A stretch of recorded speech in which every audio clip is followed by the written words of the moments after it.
Bonjour, voici la correction de quelques exercices de la page 108 sur la détermination de pourcentage. Donc il faut trouver le pourcentage en fonction des données qu'il y a dans l'énoncé.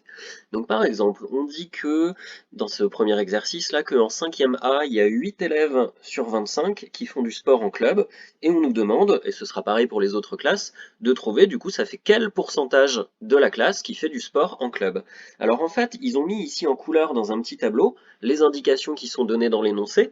Donc pour la 5e A, ils ont fait un petit tableau dans lequel ils ont écrit qu'il y a 8 élèves sur 25 qui font du sport. Alors c'est un tableau de proportionnalité, donc chaque ligne correspond à une grandeur. Ils n'ont pas écrit ce que c'est les grandeurs, mais en fait ça correspond à quoi? Cette ligne-là, c'est le total des élèves dans la classe, alors que cette ligne-là, c'est le nombre d'élèves qui font du sport en club. Il y en a bien 8 sur 25. Et n'oublions pas ce que ça signifie un pourcentage, c'est la même chose, mais il faut faire en sorte que le total ce soit pas 25, mais ce soit 100. Donc voilà pourquoi ils ont fait une deuxième colonne ici avec 100 dans la ligne du total. Et nous, il va juste falloir trouver ici combien ça fait. Donc j'écris vite fait à côté, hein. Par exemple, quand vous trouvez 4%, j'insiste, c'est bien la même chose que si c'était écrit comme ça, 4 sur 100, comme si le total c'était 100.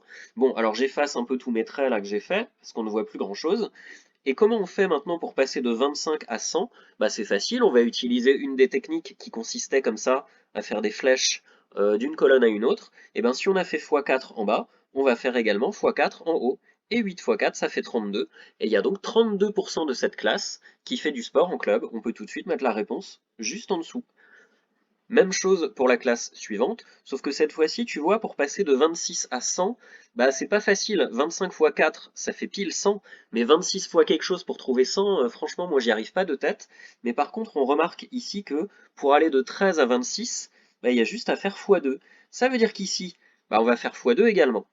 Et alors attention, j'insiste là sur quelque chose que j'ai vu plein de fois sur les mails que vous m'avez envoyés, c'est que vous mettez un x2 comme ça sur un trait, mais vous oubliez de mettre la flèche. Alors est-ce qu'il faut faire x2 comme ça vers le haut, parce que c'est le haut qu'on essaye de calculer? Eh ben non, parce que à gauche, ici là, la flèche elle est vers le bas, donc ça veut dire que à droite également la flèche elle doit être vers le bas. Donc il faut vraiment que vous mettiez la flèche dans le bon sens. Alors du coup ça nous arrange pas, parce que nous on veut pas aller vers le bas, on veut aller vers le haut. Mais du coup, si jamais vous décidez quand même d'aller vers le haut, alors ça n'est pas x2 sur la flèche, c'est l'opération contraire, c'est divisé par 2. Bref, on va trouver comme ça 50, c'est-à-dire 50% des élèves de 5e B qui font du sport en club. Normal, hein, 13 par rapport à 26, c'est la moitié, ça fait donc 50%. Et enfin, pour la classe de 5e C, il y a 10 élèves sur 25 qui font du sport. C'est pareil que pour la 5e A, on voit que c'est x4 ici, donc je l'écris même pas, on fait la même chose en haut, et ça fait 40%. Ensuite, dans l'exercice numéro 3, un concessionnaire automobile, donc celui qui vend des voitures, hein, il a vendu cette année 600 véhicules, et parmi ces 600 véhicules, il y en a 420 qui sont des berlines. Il vous demande de tracer un tableau de proportionnalité pour trouver le pourcentage de berlines qui a été vendu par ce concessionnaire. Alors on va le faire juste après le tableau, mais je voudrais te montrer qu'il n'y a pas du tout besoin de tableau en fait. Il a vendu 420 berlines sur 600 véhicules.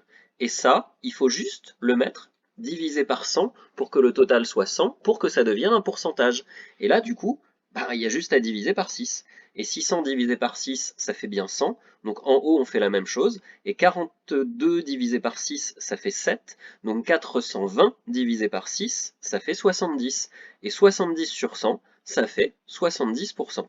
Donc en fait, pour résoudre un problème où on te demande de trouver un pourcentage, il n'y a pas du tout besoin de faire le tableau de proportionnalité, hein. Ça peut être utile, mais si tu as compris comment on fait sans le tableau, t'hésites pas à faire sans le tableau. Alors le tableau, on va le faire quand même, mais ça va revenir vraiment au même que de faire ces fractions égales.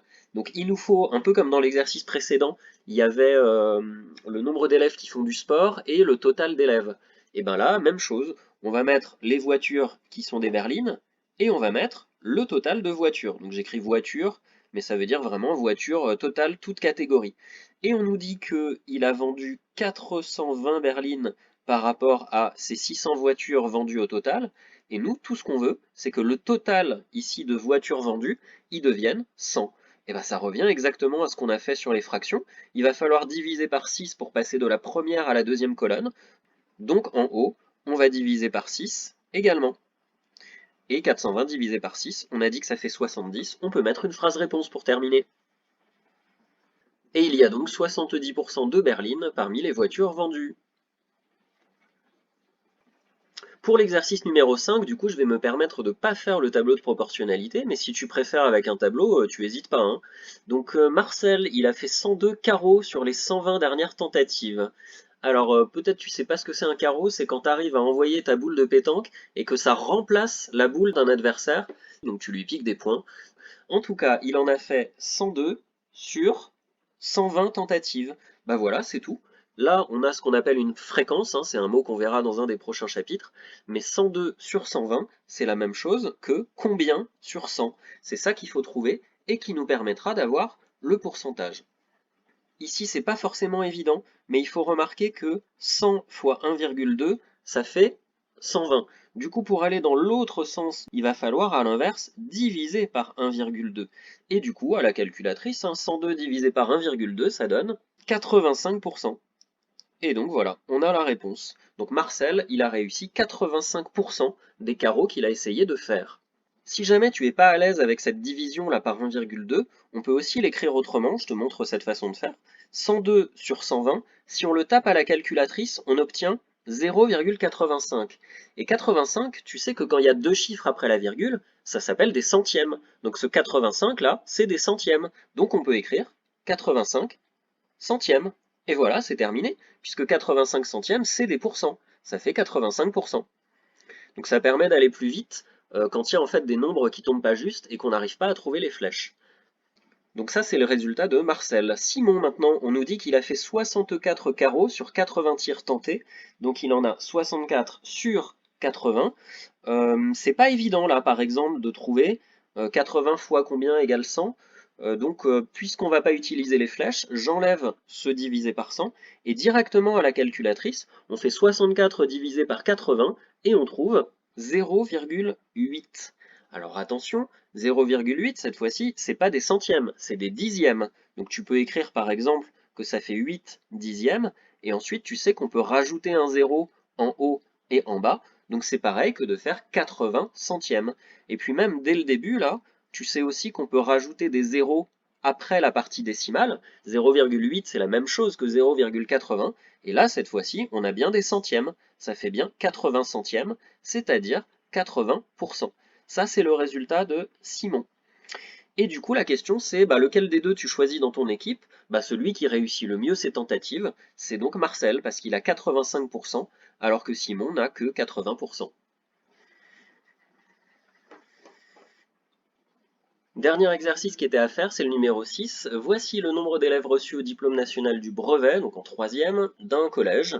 En 2018, il y avait 123 élèves qui l'ont passé, le brevet, et il y a 87 élèves reçus. Des élèves reçus, c'est les élèves qui l'ont eu, en fait, le brevet. En 2019, ils étaient un peu plus nombreux, il y en a eu 132 qui l'ont passé, et pareil, ils étaient un petit peu plus nombreux à l'avoir eu, ils étaient 90. On vous demande de trouver le pourcentage de réussite. Le pourcentage, comme d'habitude, vous faites la fraction, on a vu dans les exercices précédents. Là, il y en a 87 qui l'ont eu sur 123. Il y a juste à calculer à la calculatrice, comme on a vu, parce que là, on va avoir du mal avec des flèches à passer de 123 à 100, et à la calculatrice, ça ne tombe pas juste cette fois-ci. On obtient environ 0,707, etc.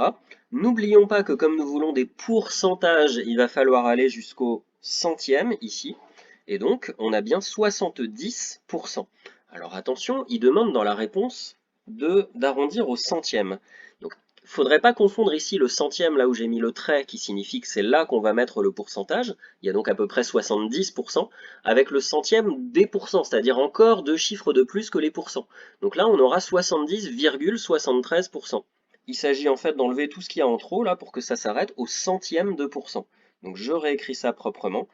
Ça fait 70,73%.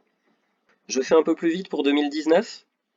Il y a donc 90 élèves sur 132 qui ont obtenu le brevet en 2019. À la calculatrice, on trouve 0,68. Comme on veut des pourcents, on décale la virgule de 2 rangées en quelque sorte pour être au centième, et ça fait 68,18%. En proportion du coup, en quelle année le collège a-t-il connu le plus de réussite au DNB?